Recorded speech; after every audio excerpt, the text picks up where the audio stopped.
Hi, everyone. Thank you very much for being here. My name is Fraga. I'm a professor of political science and the director of the Institute for Latino Studies, and I have the great honor of introducing Julián Castro, Secretary Castro, Mayor Castro, City Council Member Castro, and presidential candidate Castro, who has, over the course of time, pursued a professional life of public service that is exemplary. As many of you know, he was born and raised in San Antonio, Texas. Then he went to Stanford, where he and I first met. From there, he went to Harvard Law School. And from Harvard Law School, he went back to San Antonio. And a year after graduating from law school, he won office to the San Antonio City Council and then subsequently became mayor. And in 2014, is that right? 2014, was appointed Secretary of Housing and Urban Development by President Obama. We should address him as Mr. Secretary, which is the way, but I knew him before all that happened. I knew him as an undergraduate, so I'm going to call him Julián. And my guess is he would appreciate you doing that as well. Can y'all hear me, by the way? Yeah, okay. Yeah. I wasn't sure.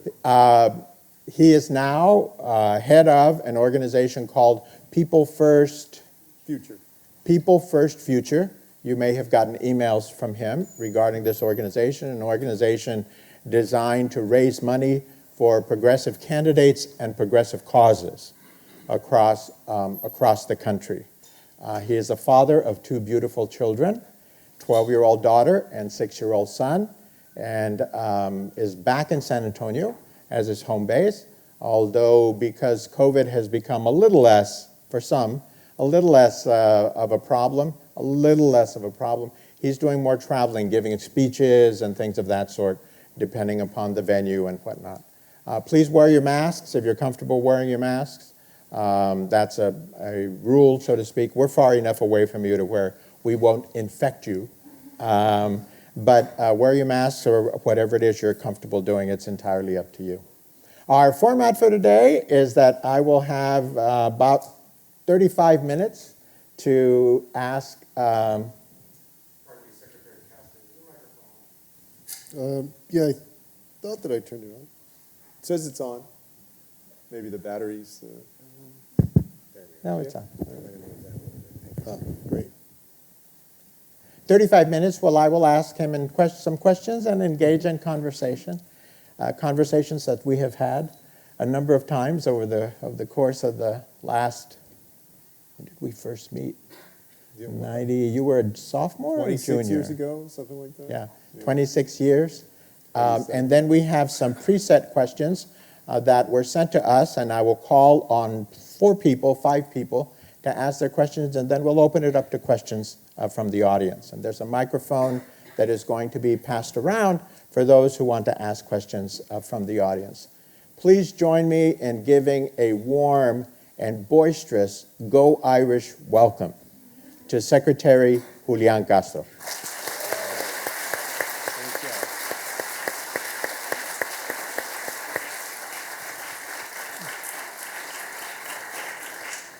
So I thought I would start with just a little background questions, a few background questions for those of you who don't know about his background.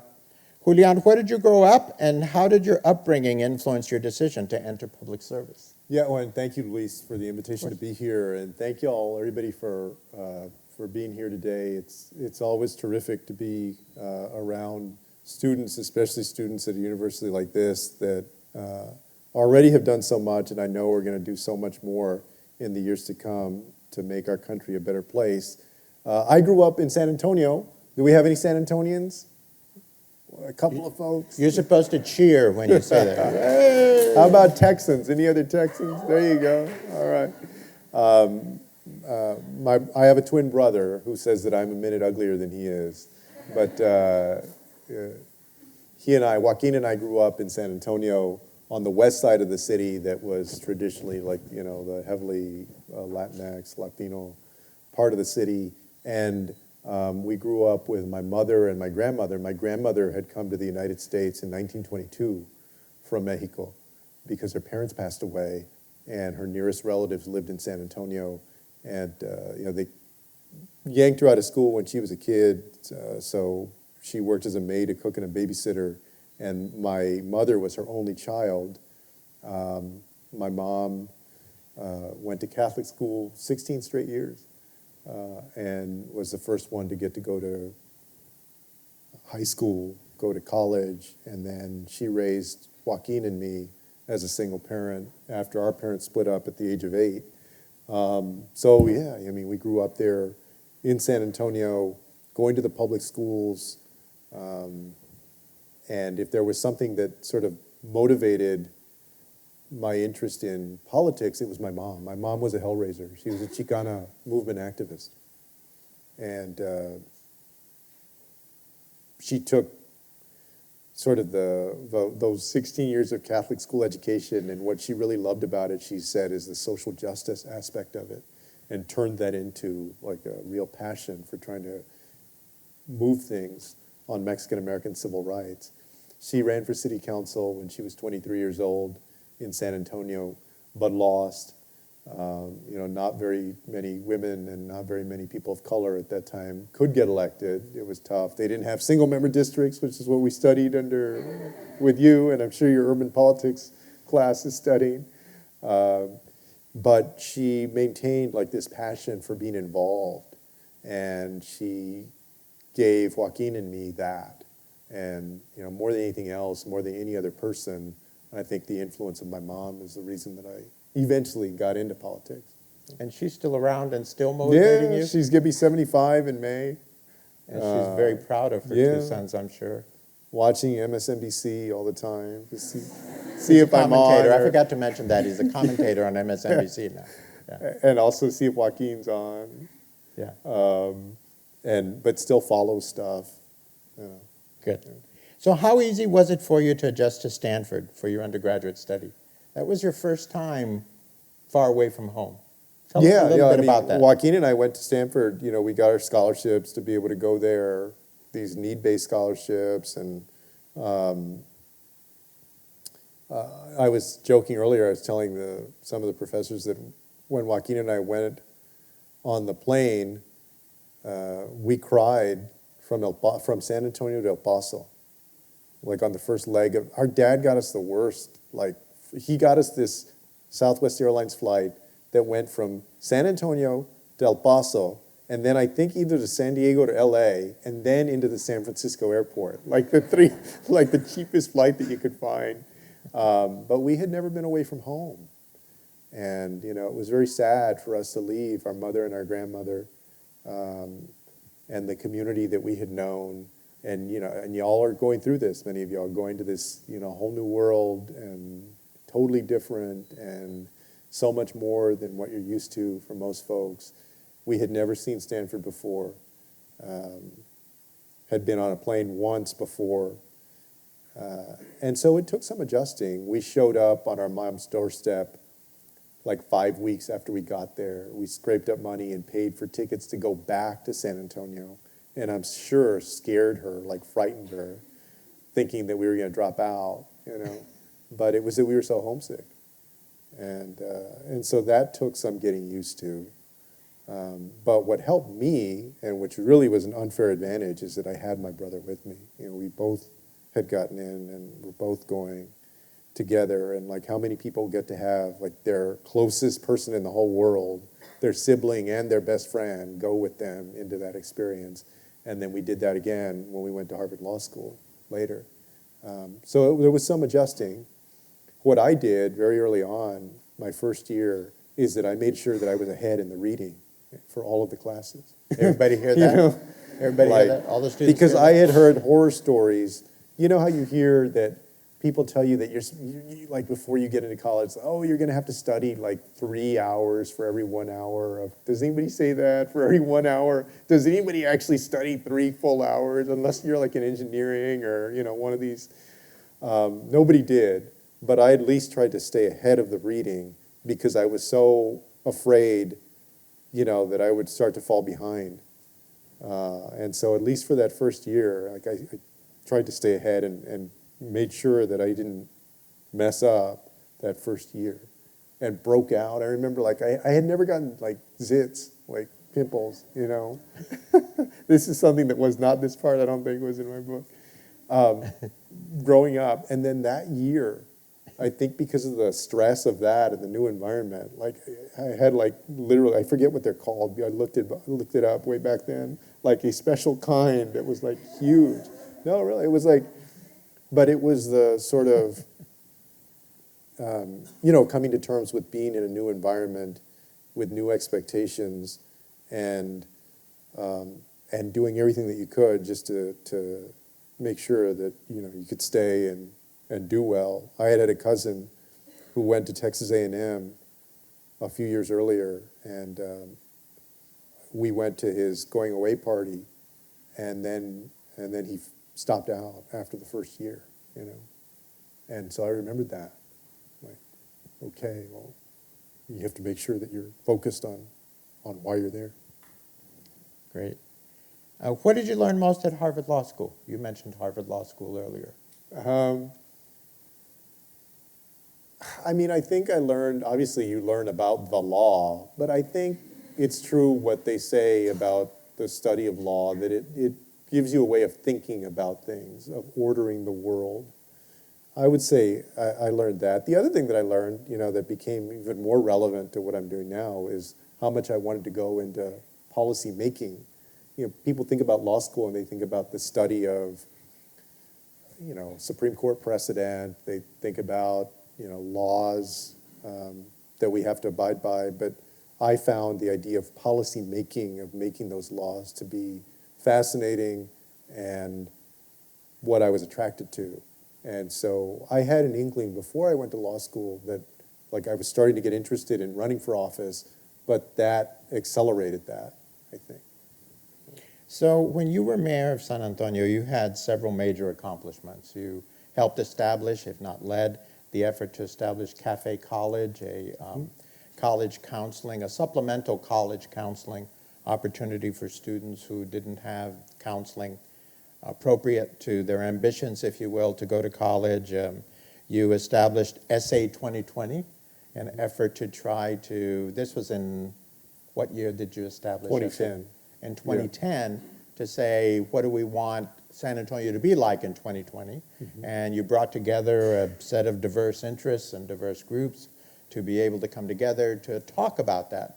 Business groups and ethnic groups and neighborhood groups and educators and a variety of officials. You also helped establish and led the effort to establish Pre-K for SA, a pre-K program for lower income families that was paid for with a 1/8 of a cent increase in the sales tax. Sales tax, yeah. As I recall, and as many of you may know, San Antonio depends greatly on tourism for one stream of its revenue. So this was a very smart way to think of doing that. Where did you get these ideas from? Because these ideas are very much about serving the larger public. Where would you say these ideas came from within you and within your thinking? I think different things, Joaquin and I had gone to these public schools that were quote-unquote property poor public schools in Texas, the Edgewood Independent School District and San Antonio Independent School District, and had come out of a civil rights background from my mom, the influence of my mother, and we both saw educational opportunity as sort of the centerpiece of what we needed to accomplish in the city. I had a chip on my shoulder about that city, because I went over to Stanford, and what we noticed were that there weren't that many other people, who were from that community. I think there were more people there from El Paso that wasn't even half the size of San Antonio than from San Antonio. And the chip on my shoulder was that I wanted to make sure that other people could have those kinds of opportunities that Joaquin and I felt very blessed to have. And I saw educational improvement as absolutely essential to that. And that's why a lot of the stuff that I focused on when I was mayor really at base was about improving educational opportunity. Cafe College was there because we found that the ratio of students to counselors was one counselor to 420 students in the public high schools. And then pre-K was, that we got folks together and figured out, well, if you have these limited resources, where in the educational process is it that you can best make a difference? And the research is pretty clear that if you make that at the very beginning of somebody's educational journey, the chance of changing their trajectory for the good is greater. But it was always based on feeling very fortunate myself to have had that educational opportunity and wanting to make sure that other people could too. Great. So you were Secretary of HUD. Why did you accept this appointment from President Obama? Yeah, so the president called me when I was in the parking lot of the drive-through of, which fast food restaurant is it now? Panda Express. Whataburger? No, I wish it were Whataburger. No, I was in the drive-through of Panda Express, or I had just gone through the drive-through of Panda Express, and I got a call, and the call, on the readout of your phone, right? Now it's hard to tell because you all have that stuff that says like spam likely or whatever. Well, it didn't say that for the president. It said like private. And I picked it up. I answered the call, and it was President Obama, and he said that the current HUD secretary was going to be appointed to lead the Office of Management and Budget, and would I be interested in housing and urban development? And ultimately, I accepted that appointment because I had really had two passions when I was mayor. One of them was education, and the other was trying to reinvest in neglected people and areas of the city, and to do it in a way that was for their benefit and didn't lead to displacement and gentrification and all of that stuff. So what HUD does, right, is provide affordable housing opportunity and also lift up. When it's at its best, it's helping to lift up areas and people that have been neglected for too long. And that was the other passion that I had. So it matched well. He had asked about me serving in the administration about 15 months before that, and was never specific about what it was. It may have been the Department of Transportation. But at that time, we had just passed pre-K for SA and hadn't even implemented it. And so I felt like it would have been weird to go to the voters, which we did in November of 2012, and tell them, well, vote for this. This is the first of its kind, and we're going to make sure it's implemented well, and your tax dollars are well spent. And then, to get out of there, 3 months later, it just didn't fit. The timing didn't fit. But I was lucky that he asked about this other position later on, and frankly, was more that was more in line with what I wanted to do. I would want to do anyway. For the urban politics students in the audience, what is it most important for us to understand about the state of urban America today? Given your position as a mayor, given your position as a city council member before, given your position as Secretary of HUD, what do Americans need to know that they don't about the state of urban America today? There's so many things, but I think that if you go back and look, for instance, at the Kerner Commission report from the late 60s, it talked about in America, one white, one black, basically growing separately and equal. Obviously, we've made a lot of progress in 50-something years, but I would say that too oftentimes urban America still is, too many people within urban America are still facing the same headwinds that they were facing a generation or two or more ago. And that at the same time, our willingness to make the investments that we should make to lift them out of that has diminished. I bet that if you compared it, the willingness to make investments during the Great Society time period and during the 70s compared to now and the scale of the investment doesn't match, was a lot greater back then. CDBG is a good example, community development block grants that hopefully y'all are studying in urban politics. Community development block grants. In 3 weeks. Yeah. Basically, that's HUD's big program, right? Community development block grants are basically money that goes to states and local communities, and they can do a whole bunch of stuff, invest in housing, opportunity, repair streets, invest in communities, a lot. It's very flexible. In the late 1970s, if you took the amount that was outlaid in the late 1970s and you made the equivalent today, the equivalent in today, it would be something like near $20 billion, and I think that this whole CDBG budget is $3 billion. Maybe it's a little bit more because you had the American Rescue Plan. I haven't seen that number. But for years, the investment that we've made in housing, in developing community, in revitalization has paled in comparison to, I think, what we used to make. What would you say was your greatest accomplishment when you were HUD Secretary, Julian? I would say two things. We accomplished something called affirmatively furthering fair housing. Basically, one of the odd things to me about sitting in one of those positions as the Secretary of Housing or Transportation or whatever is that the way that you do stuff is you're granting money, federal money, to local communities and to states, but then also you're making rules, right? There's rulemaking, and that's essentially like an executive order from that department. Well, this executive order from the Department of Housing and Urban Development was basically saying to communities that get taxpayer dollars through HUD, hey, you have to get serious about a plan to further desegregate your communities and to offer housing opportunity to people of different backgrounds within your bounds. Right. In 1968, the Fair Housing Act had said that the Secretary of Housing has a duty to affirmatively further fair housing. But the department had never spelled out what that was, what that meant. Right? So this was about putting more teeth into the Fair Housing Act. Because too oftentimes, unfortunately, for different reasons, by people's gender, by their, obviously their race, by their sexual orientation, people are discriminated against in the housing market still, right?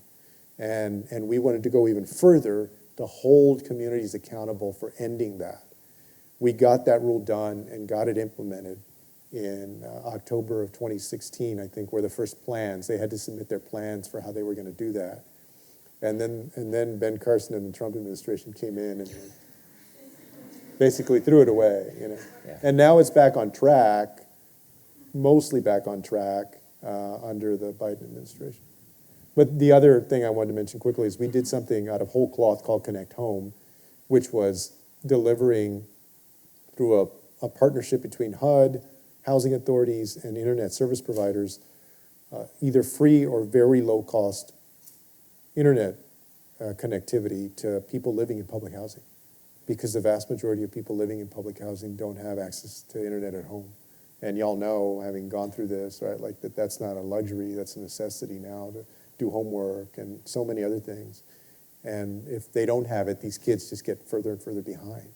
So by the time that we were done, in the course of less than 2 years, thousands of families had internet access. So jumping forward a little bit, how did you decide to run for president? I never thought that I would be running for president in the fall of 2016. I was at HUD, and this is the politics of it. Like, I was on the short list for the vice presidency under Clinton, right? And I was telling the professors this earlier. I remember the day that I got the call that it wouldn't be me. What was that like? Oh, I mean, by that point in the process, you kind of read the tea leaves and all that stuff. So it wasn't like a huge shock, like, oh, it's not me. I kind of expected that by that time. But I thought, like, oh, okay, well, look, obviously I'm not going to be in that position, but probably I was thinking, and there were other folks in the administration thinking, well, probably we're going to serve in the Clinton administration, in some capacity. And then the 2016 election happened. There are much worse outcomes than whatever happened to me for that. It was a bad outcome for our country. But the lesson that I took from that is, like, you never know how the road turns, right? And I didn't think at that time that there would even be an opportunity to run for president in 2020. And what motivated me to run in 2020 was that I believed that I had a vision for the future of our country where everyone could prosper, And also, of course, I was motivated. In part, it was a reaction to what was happening in the Trump administration. And, if I had a critique, one of the critiques about my campaign is that I think in tone it was darker, sharper than it normally would have been, or than I normally am, because it was a reaction to how bad that guy was, how cruel, how, in my opinion, backward, and like part of running was a response to that. So when you were campaigning, you were the first person to talk about Title 42 and its impact on immigration policy and immigrants that could come in, and challenged other Democrats, and they subsequently adopted, accepted, stole your idea about Title 42. When you look at where we are now and the Biden administration's explicit support of Title 42, what do you think? If you'd explain Title 42, if you will. Yeah, Title 42 is a shorthand for a law that allows the Center for Disease Control, the CDC, essentially to invoke it and to summarily expel people from the country who want to claim asylum. So most recently, y'all saw these folks from Haiti, for instance, that are at the border that want to claim asylum and go through the process. Well, normally they would get to make their asylum claim and then go through that process. Most people who claim asylum, who ask for asylum, do not get it in the United States, right? But still, they get to make their claim and present evidence and so forth. Title 42 basically says, for public health reasons, in this case, the pandemic, we can just, you don't even get that. You're just gone, right? And this was something that was put in place during the Trump years and dreamt up before the pandemic by Stephen Miller. It was, and I say understandable in the context of what Trump believed in. It was understandable that the Trump administration would put this into place. I vehemently disagree with it, but it's been mind-boggling that the Biden administration has kept it in place. I obviously support Biden, have been very complimentary on a number of other things that he's done and the administration has done, but it doesn't matter whether you have a Democrat or Republican in there. That's wrong for people to do, and for these folks from Haiti or from these Northern Triangle countries, Central America, many of them have sacrificed a lot just to get to the border, right? I mean, they've already, they've lost a lot in their lives.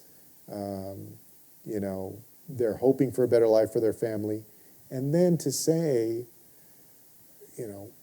under the guise of public health, when you know that there are other ways that you can make sure that people are okay, that they don't have COVID, you test people, you can mandate a vaccine if you want. Okay, if you want to be able to come onto this soil and make your claim, you have to get vaccinated, you have to get tested, you'll have to be quarantined for a certain amount of time. And there was the former Yale Law School dean, Coe, who was working in the State Department, y'all may have seen, just resigned from the administration yesterday and sent this very well done, I thought, letter that was specific as to the legal aspects of this, of why the Biden administration doesn't need to use Title 42. I think, that they're scared of the politics of it. And look, I mean, politically, just as a politician, I understand why people would be scared of the politics of it. I don't like it, but there are a lot of Americans who are perfectly fine using that law and perfectly fine keeping folks out. And there's no question that in this country, anti-immigrant politics goes a long way. And goes a long way not only with Republicans, goes a long way also with some Democrats. And so people get scared of it. They don't want to touch it at all. But what gets lost in the shuffle is a compromising of your values, of what you should be, right, as a country. And so, I haven't been shy. I mean, I haven't done it in obnoxious way or anything, I mean, professionally, but I haven't been shy about criticizing Biden and the administration for continuing to use Title 42. And hopefully they'll change it soon, you know. So what did you learn from running for national office, Julian? I found that you can find good Mexican food in Iowa, for sure. Right? As y'all have probably found some in Indiana, right? Is there good Mexican food in Indiana? Yes. Really? 2 places. The thing that I most learned about, politically was that the person that wins that election, that wins the nomination and wins the election, really is the person that most meets the moment in different ways. And the moment in 2020, at least for winning the Democratic nomination, was people were so scared of losing to Trump again because they didn't understand how we lost in the first place, right? Remember, I was surprised, like a lot of people, that he won in the first place. And so because there was that lack of understanding, plus a lot, obviously Democrats were very much against what he was doing, horrified by a lot of the things the administration was doing, there was just this sort of bare bones approach of, we just want the person that we think can best beat this guy, Like whoever we think fits the bill, the profile to best beat this guy is the guy that we're gonna, this person is the person we're gonna take. It was not a season for dreaming. Obama in '08 was a season for aspiring, for dreaming. And this was like, hey, we just need to win this election, okay? And I think that was the main driver of the entire primary process. Not the only driver, but the main driver. And so you have to meet the moment in that way.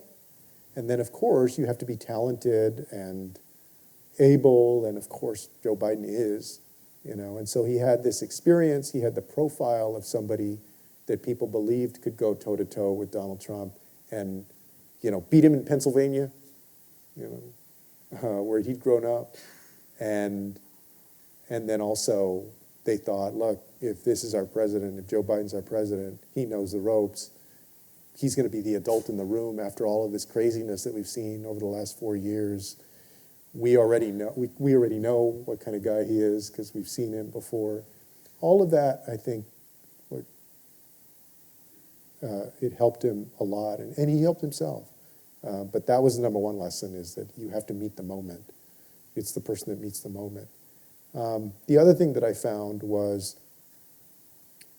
that people like listening to solutions to stuff, regardless of whether they're liberal or they're, moderate or conservative. When you start talking about the solutions to stuff, even if they don't agree with your solution, regular people who are not obsessed with politics, in fact, a lot of people that are turned off to it, will at least they want to hear the solution instead of the fighting, right? Like the fighting starts to turn people off. But as long as you're talking about constructive solutions, more people are listening. Andrew Yang came out with his book, I guess, and had an essay yesterday about why he's leaving the Democratic Party. Which, obviously I'm not leaving the Democratic Party. And I didn't think in his essay, I felt like I was still waiting for the exact disagreement that he has with the Democratic Party. And so I have a different view of that. But the thing that I agree with is that I think in both parties sometimes, because there's a dogma, and there is a performative aspect to it, sometimes the solutions part, it's not like it's not there, but it can kind of get lost, right? That's not what gets the attention, that it should. Yeah. Did you feel that the media gave you and your campaign the attention it deserved? Obviously I don't. but I think, with regard to the Latinx community, I think in general I felt the it's not total invisibility, but I do think that there's an invisibility to the group, you know, and that you feel it even then. With the exception of certain issues, like immigration, you know, like if there was an immigration flare-up, oh, let's call Julián, you know, you'll have even today, reporters are more likely to call me on those issues, you know, because they start categorizing you as like, this is what you know something about. And so early on in the campaign, for instance, I had to make a decision, you know, Trump had made immigration his big thing, and so it made sense in one sense that the Democrats would, okay, well, let's put forward our own vision for immigration. And that's very close to my heart. I wanted to do that. At the same time, like I knew that the moment that I did that in some ways I would just be reinforcing the stereotype, that they would say, well, you're the brown guy, of course you're doing brown things, you know? Like, but I did it anyway because like I wasn't gonna sell out, you know? And like I was gonna speak to an issue that Trump had made so like,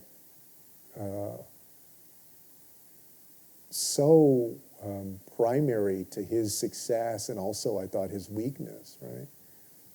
But with the media, to answer your question, to them after that, I think it was mostly I was the immigration candidate, you know? And if the issue wasn't immigration, then they weren't paying as much attention. I say all of that, but then against the backdrop of that, at one point there were 25 people running, you know? So if you're in one of those newsrooms, it's a legitimate argument to say, okay, well, you know, you got 25 people running, how do you start making decisions about, in your news budget, about coverage of people? You know, the things that people fall back on are who's polling well, who's raising money, you know, who's doing what in these important states, how are they performing?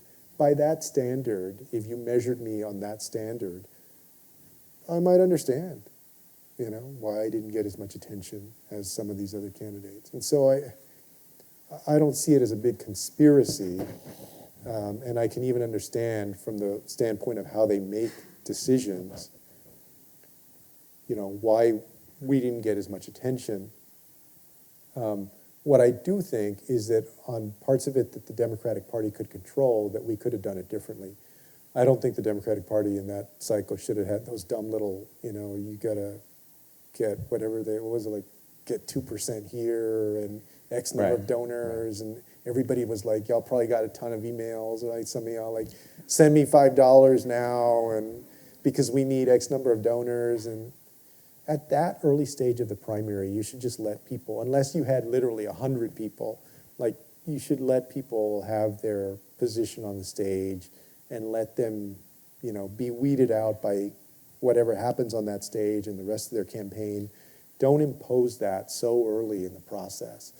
So if I were to change something, it would be in part how the Democratic Party responds to all of that other media environment, in addition to changing the order of their primaries. You know, I don't think that Iowa will go first again, and I hope New Hampshire doesn't go second or first, because they're not reflective of the party. And I said that to them in their face, you know, during the campaign. I ran an ad in Iowa saying that Iowa should not go first. And I don't think they will anymore. So jumping ahead even more, how do you see the future of politics in the U.S., given the hyperpolarization in Congress and at times on the Supreme Court, if not in segments of the public as a whole? Y'all have a new Supreme Court justice. Came out of Notre Dame. Well, I mean, like I agree with people, without trying to be overly alarmist, I agree with people who say that there is a breakdown right now in our democratic values, that what you're seeing among some people, not all Republicans, but some, and not even all of them are Republicans, some of them are not Republican, they're something else, really Trumpsters. What you're seeing is this sort of win at any cost, break all of the rules to get your way, a full frontal assault on basic democratic norms in our society, questioning these elections, this big lie that has been told about the 2020 election outcome, and then maybe more perniciously than just words, in all of these state legislatures where they're passing voter suppression legislation, like in my home state of Texas, that's making it harder for people to get out there and cast their ballot. And you know, I mean, they're mostly affecting black and brown communities, but it's also affecting a lot of other people, right? It's affecting senior citizens in many ways, making it harder, people with disabilities, shift workers, that making it less convenient for them to have time to go vote, people that are white, black, Hispanic, I mean, across the board, right? That's what's happening right now, is that you have one fully anti-democratic, again, it doesn't overlap completely with a party, but at least wing of that party that has a lot of power and sway in that party right now. So I think that that's an enormous concern for our country. On the brighter side of it, you know, what I hope is that after all of us have been through this pandemic, that people recognize that all of us are in it together. More than we have in a long time, that we recognize that, right? How much more connected people have felt to the fortunes of other people during this time. That if some people over here got sick, that could affect you. You know, that you have these essential workers that are going out there trying to keep people healthy, farm workers working in the fields that are making sure that you still had food on the table even when a lot of stuff was shut down, people working in meatpacking plants, that we're more dependent on one another than many of us have realized in a long time. And I think that provides an opportunity to bring about the kinds of investments in people that folks like Bernie talked a lot about over the last few years, and Elizabeth Warren. This idea of healthcare as a human right, of housing as a human right, of a basic education as a human right, of basic sustenance as a human right. That we move from a country that sees it all as cutthroat and just individualistic to more of a country that appreciates ensuring that everybody is able to prosper. Obviously, we're going to be a country that we embrace the private sector, right? And you know, everybody has their ambition and they have their way of reaching their own dreams, right? But I think this is a pivot point where we can go in a direction of trying to take care of one another again in a better way. And the embodiment of that is the reconciliation budget package, where you would have investment in universal pre-K, you would have investment of more than $300 billion in affordable housing, which is more than we've seen in generations, paid sick leave, child care, adult care, right? Like, you're seeing now this opportunity to do these things in a very real way that Reagan basically came in 81 and, you know, convinced enough people, no, it's just the problem is that these people are lazy. You know, folks are just lazy. So you don't have to worry. You just go do your own thing, get rich yourself. Don't worry about them. You know, if they're not wealthy, it's because they're lazy. You know, and we've been on that track too long. You know, I agree with Pete when he said like that his hope that this would be a pivot point from that, you know, to something different. So do you have any advice for our students and others of us here as to how we can have the greatest impact in promoting the sort of change that you just described? Where should we invest our time for those of us who can? Where should we invest our money? What advice do you have? Yeah, well, I mean, I would say to use your passion and your talent, however it fits, to make a difference in the lives of other people, to do it at the person-to-person level when you can through volunteering, and then also in your own fields. I mean, y'all are going to go into a whole bunch of different fields, right? There needs to be improvement on these lines in every different type of endeavor, whether you're in the sciences, you know, in medicine, in engineering, in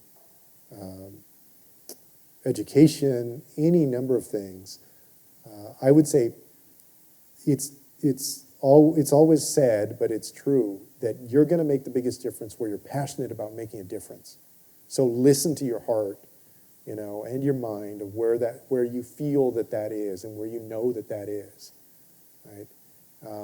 And you can make the biggest difference in wherever that is, right?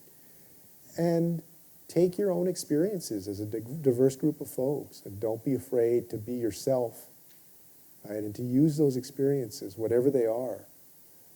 Don't be afraid to speak up in spaces where folks like you don't often get to be, and to try and make that change, right? Institutionally, all of us know how difficult institutions can be to change. You're going to have an opportunity one day, whether it's with the business that you own or your employer or a university that you teach at or whatever, to try and make institutional change. Always figure out a way to try and be doing that, and to try to do something for folks other than yourself. Right? For me and for my brother, it was through public service. But like most of the change, so much of the change that's made is not through direct politics, people running for office. It's just, in little ways and other ways that add up. So are you going to run for president again? I don't know. Well, I mean, probably not soon. But, I'm not running for anything in 2022. And Might you run for something in Texas? it's possible. I'm going to see how that state develops. Yeah, Texas is crazy these days. But I'll probably get back into politics at some point. But I feel like I just ran this marathon, and the silver lining of the last 18 months has been that Erica and I have a 12-year-old daughter and a 6-year-old son, and like I finally have had time, after years of being on the road, like more than 70% of the time. At HUD, I was on the road a lot, and then especially in the campaign, like I finally have had time to be there at home and watch them grow up. And I'm going to do that for a little bit longer. And but at the same time, I'm supporting candidates, supporting causes, and then I'll jump back in at some point.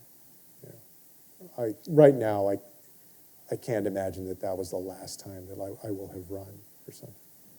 And what I want y'all to do, more importantly, is for y'all to, I hope many of y'all run for something yourselves, to get active in your community, here while you're at Notre Dame, and then wherever you end up, through volunteering, but through being active in the democratic process, and hopefully many of y'all running for office. We need more young people to run for office. We need more people who are energetic and who are passionate and who are in it for the right reasons, and who are idealistic too. For a long time, people have knocked young people in politics. Oh, this is idealism. If there's something that this country needs a shot in the arm of right now, it's idealism. And it's actually looking, upward and aspiring to something instead of getting mired in everything that we've gotten mired in the last few years, right? And we need you for that, because you come at it like uncompromised by, whatever, being in it for a long time, the relationships that you form, the things that people owe people in politics and everything else, like that is a real gift to have. And so if you have a passion for it, go and do it. Don't wait, because there's never going to be a perfect time to jump into it. You have to be realistic about your time commitments and everything, but go and do it. So thank you very much, Julian. We have some questions from the audience. Is there a question from Benjamin Rascon Garcia? Is he here? Question from Alana Reed. Is she here? My question is, do you think representation can be improved in politics, and what do you believe the benefits of a more diverse legislature are? Yeah, thank you for the question. No, I absolutely think that representation can be improved a lot, and then also that diversity matters within that representation. Whether you take it by the number of women, who were in office, or the number of people of color, or any number of folks with historically disadvantaged backgrounds. Like, we're not meeting the mark right now.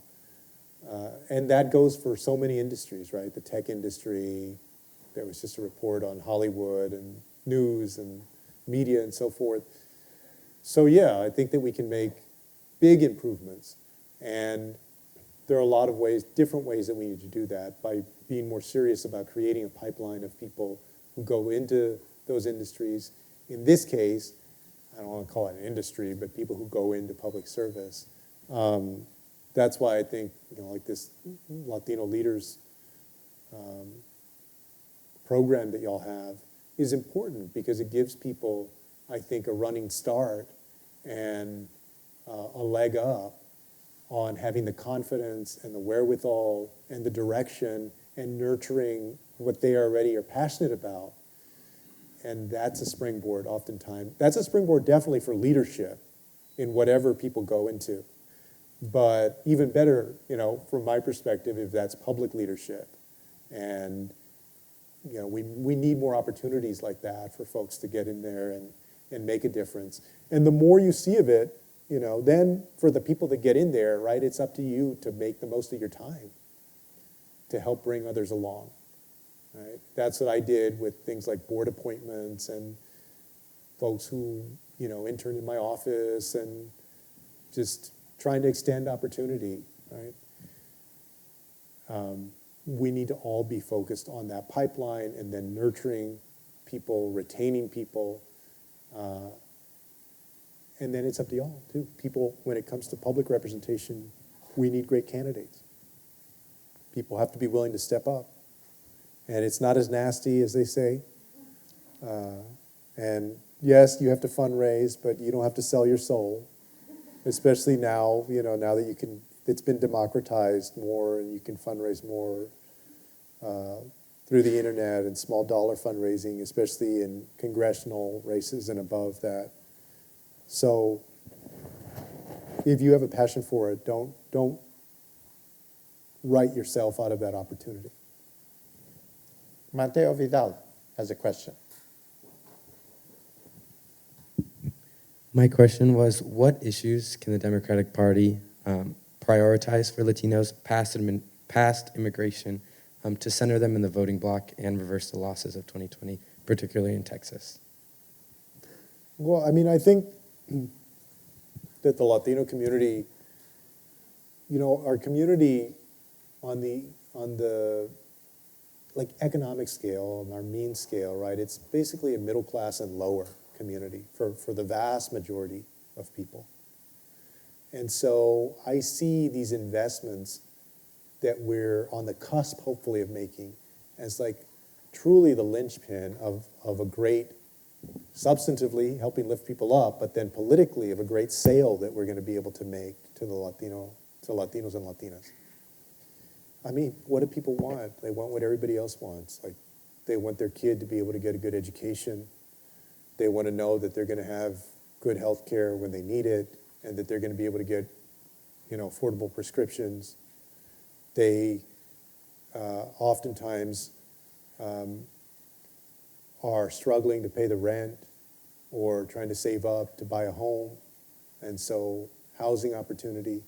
And then people also want economic opportunity. They want to focus on jobs and also small business ownership and the ability to move up, right? It's a very entrepreneurial community. And so I think just focusing on those things, those basic things of healthcare, of job opportunity, of housing opportunity, and education. To me, we need to put that into a narrative that really sells, that punches, that sells well. And we were having this conversation earlier with one of the English PhDs about narrative. I don't know, we've never been as good as we should be about that. But I do think that we have the material to work with, and whether we're talking about, even though we have a diverse community, you said you're from Orlando, I think, there's diversity there among Cuban Americans, but really Puerto Ricans who have come over from the But I think one common denominator is this idea of opportunity in all of its forms. How do we crystallize that and effectively persuade the Latinx community to continue to support Democrats? Professor Stephen Alvarado.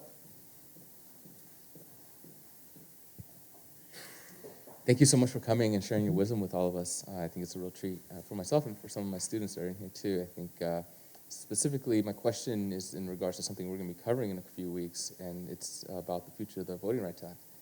Do you, think that we'll ever see the Voting Rights Act regain its original strength? And what do you think about Latinos in the future? Do you think that they might stand to lose political power or just,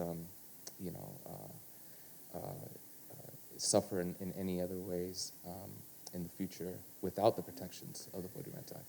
Yeah, I mean, thanks for the question. I know, Luis, that you and your son, Bernard, testified in front of the subcommittee of the Judiciary Committee on the Constitution and Civil Rights this summer on this very topic. But yeah, I mean, I see it as essential that Congress pass the John Lewis Voting Rights Advancement Act. And we had hoped that they would pass the For the People Act. Now there's a compromise called the Freedom to Vote Act, I think.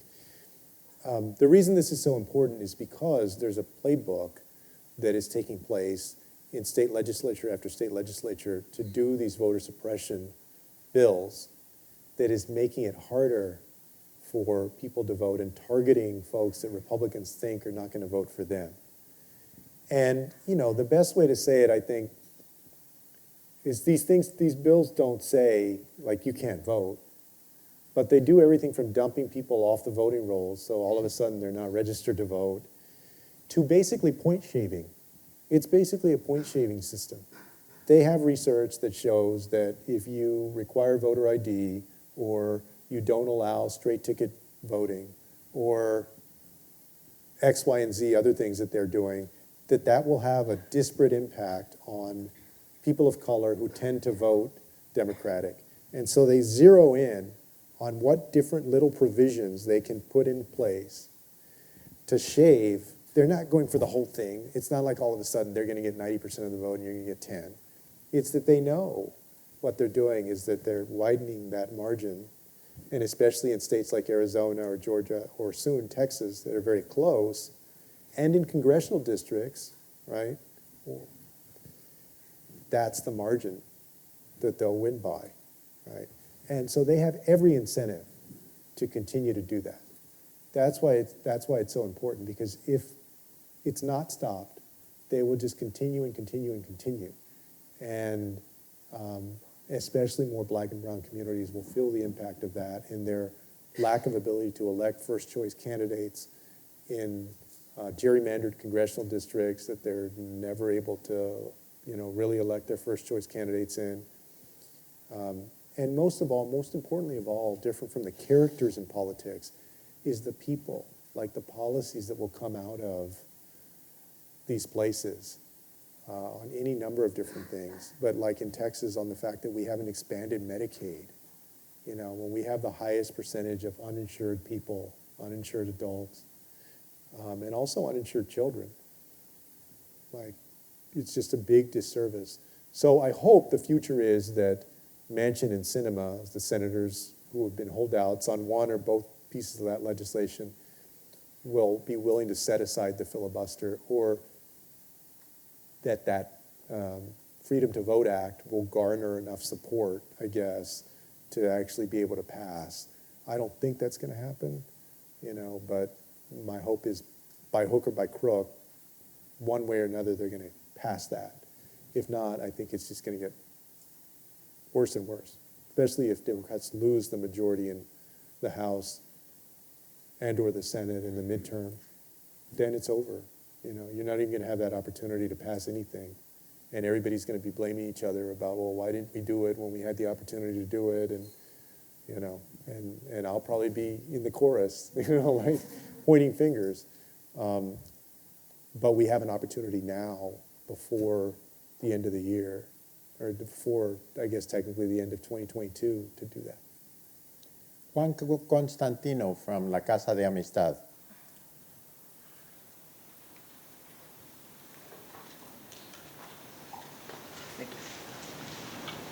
Mr. Castro. My question is, what can or should more so each city do to support and empower its Latino, Hispanic, and immigrant community?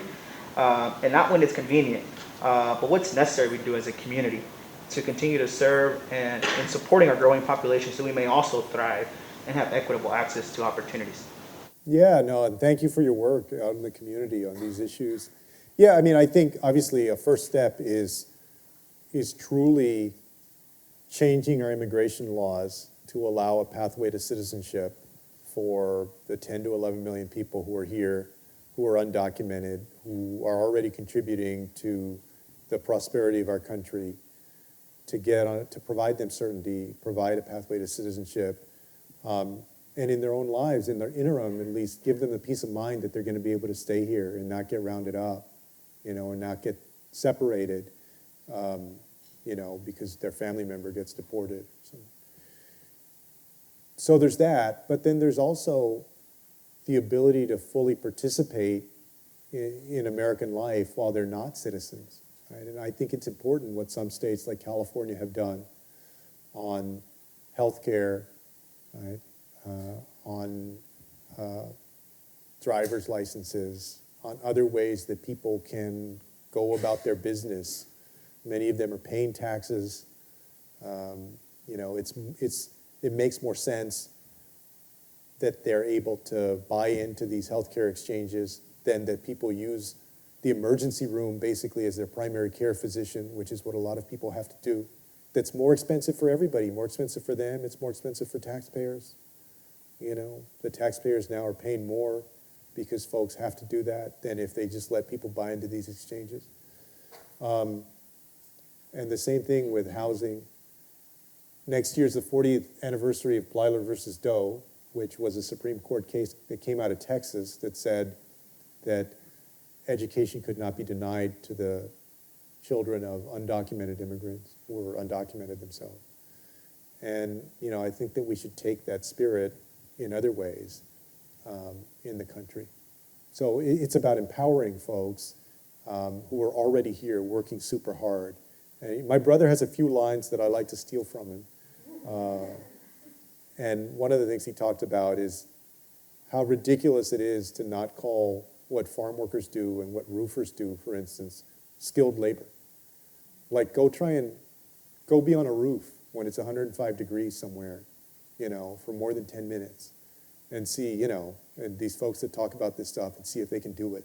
Or go, with your back in that position, picking crops for, 1 hour, let alone 12 hours or whatever. That's very skilled labor. And there's a reason that a lot of Americans don't want to do it. That time after time when, some farmers or others have tried to get people to go do it, have in some cases even paid them more, they cannot get people to go do it. Right? And we need to, I think that this post-pandemic time is the perfect time to recognize their value to this country and not be shamed into being quiet about that or, backing off of that. And I just wish that we had more of that right now in the White House and the administration. We have time for 2 questions from the audience. Would anyone like to ask a question? If you do, you might raise your hand. We're a little over time, but we'll go for about 5 minutes more at the most. Thank you so before I ask my question, thank you so much for being here. I think you've given us a lot of information. I'd like you to respond to my take on immigration. Mm-hmm. And my take, excuse me, is that immigration isn't the problem. It's a symptom. And the symptom is that there are people who cannot live safely in their own country. My wife and I have helped a number of refugees over the years, and you find if you ask them the question, would you really like to live back in your home country? And the answer is yes. Yeah. But especially people who live south of the border that you have. And a lot of them, especially even in Central America, they come from countries that have terrible governments And I blame our country, the United States, for helping some of these dictators. And so I had a glimpse early on that Biden and Harris recognized that maybe the solution is to help those countries to make them more livable and the people who live there feel much safer. So would you sort of respond to this, please? Yeah, no, well, I think that I agree with you fully on that point. I also think this is one place where Democrats and Republicans may be able to agree because, you know, like, why would I agree with you. I mean, most people in the world, if they could have a good quality of life where they're at, they wouldn't travel, 2,000 miles and make the journey, the dangerous journey that these folks have made to the southern border with that kind of uncertainty about whether they'll even live in the United States and sacrifice so much to make that journey. During the campaign, I called for a Marshall Plan for Central America to work with those countries, in a mutually respectful and productive way so that people could find safety and opportunity at home instead of coming and trying to find it in the United States. And I would say the same thing for Haiti. I mean, and you mentioned, the role the United States has played, right? We have a checkered past, whether it's in Haiti or in the Northern Triangle countries.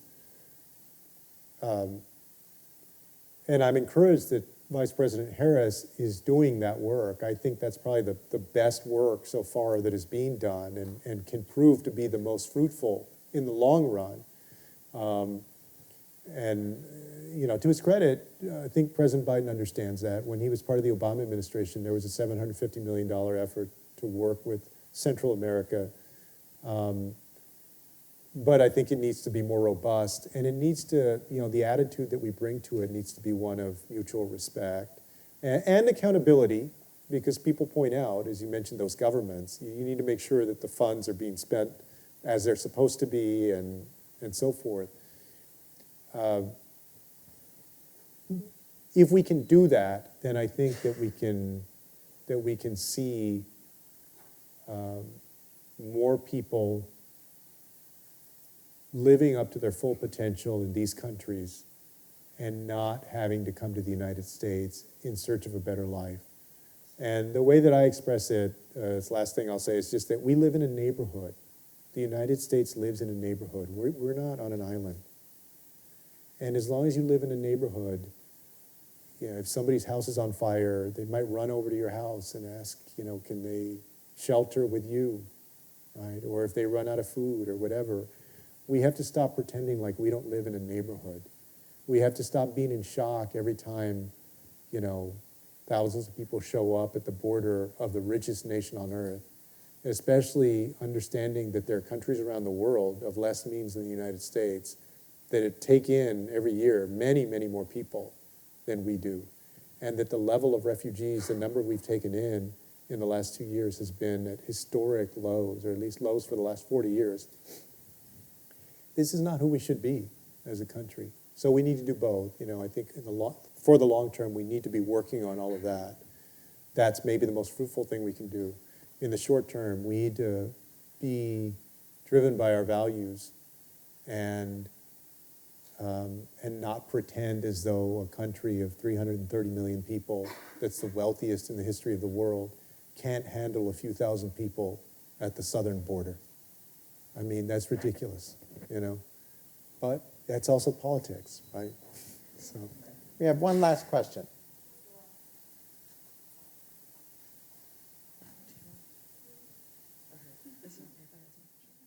Okay.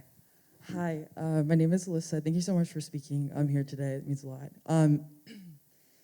I guess, starting off, I was really grateful to follow your campaign, and I think I also followed Bernie's, but also and how you really brought about the institutional issues of especially I remember you talked more about the houseless crisis happening in different cities, and how you kind of talked about how a lot of issues that especially affected Black and brown and poor communities. I think a lot of candidates kind of didn't want to go about being more open about talking about how these issues affect specific people because politics, etc.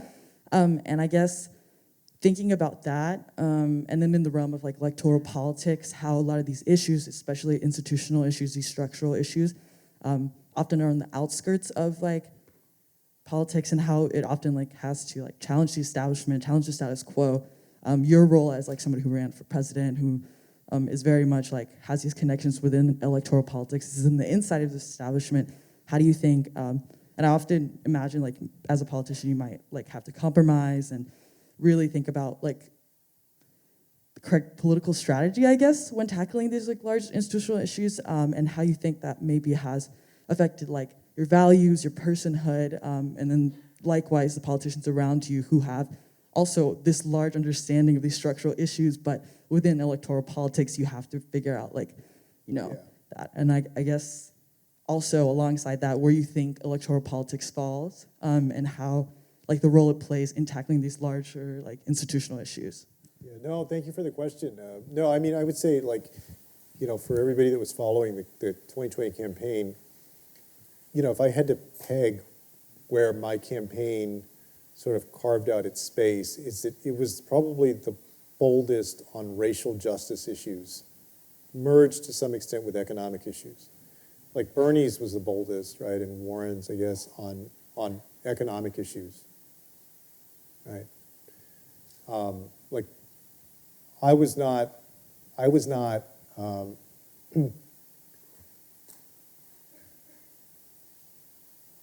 like amplifying as much about healthcare as a human right, and Bernie wasn't amplifying on, that police violence is gun violence, and naming the names of black men that had been killed by police. That's where I would center both of us were running a progressive campaign, but like focusing on different things. And so you can tell a lot about candidates and their campaigns, not just by what they put on paper, but what they actually use their public time with, right? And I think enough people don't pick up on that. I knew that focusing in that way on police accountability, on immigration, basically on these people of color issues, and being like as straightforward, as blunt about it as I was, like there hasn't been anybody in history that ran for president that got anywhere close to winning an election being like that. I guess the closest might be Jesse Jackson, who won some primaries in '84 and '88.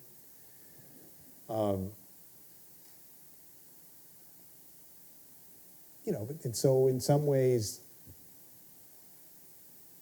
like, we would have these conversations in the campaign, and I would say, like, I know that,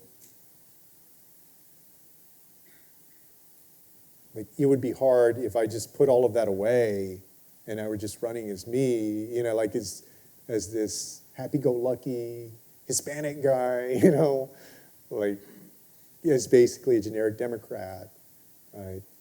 That would be a tough race in a 25-person race. But if you're going to be as straightforward and blunt on these issues that a lot of people don't want to hear about, and you got to run through Iowa and New Hampshire to get there, before you even get to, Nevada and South Carolina and whatever. I mean, really, that is a very tall order. And I guess at the end of the day, I made a decision to focus on those things because I felt like they had to be said, And I felt like I could be more articulate on them than at a national level than I thought had been done, or many people had been done in that role in a long time. But what I want to see is I want to see the day when those kinds of things are common, when people are not afraid to tackle them, to name them, and that a candidate can actually rise, and do well because these are issues that are being addressed, and we're not a nation that is so afraid to tackle some of them, police accountability, immigration reform, things like that, that are seen as like a black person's issue or brown person's issue, or like, just kind of keep that out of here. I remember the day after the debate when I brought up Section 1325, where I said, like, we should move back to the way we used to treat immigration, which it would be a civil offense. There's still accountability, but it would not be criminalized because that was what allowed Trump to separate these families. And you could see the Democratic establishment after that night, the next day or the next 2 days, like the voices that you hadn't heard from, like start to pop up about, oh, no, we can't, We need to move to a country and a party, I think, where we're bolder about our values, And I think that if you do that, that over time, you will move things in the right way, in a positive way, not the way that Trump has. He's moved things too, right? All of these people that believe that it was just a big fraud, that these votes were stolen, and like he really won. I mean, we can move things in a truthful, necessary, positive way for everybody. Well, we've come to the end of our time. I want to take a point of personal privilege and say I hope you all can appreciate how moving it is for me to see a former student achieve the success and that he has had in public service, but most importantly, have the values and maintain his commitment to those values, whatever the short-term costs, because of the long-term gain and the long-term way in which it challenges each of us to live up to our own values, and hopefully there'll be values very consistent with the ones you've just heard Secretary Castro describe. Please join me in thanking him. Thanks a lot, Juan. Thank you. Thank you.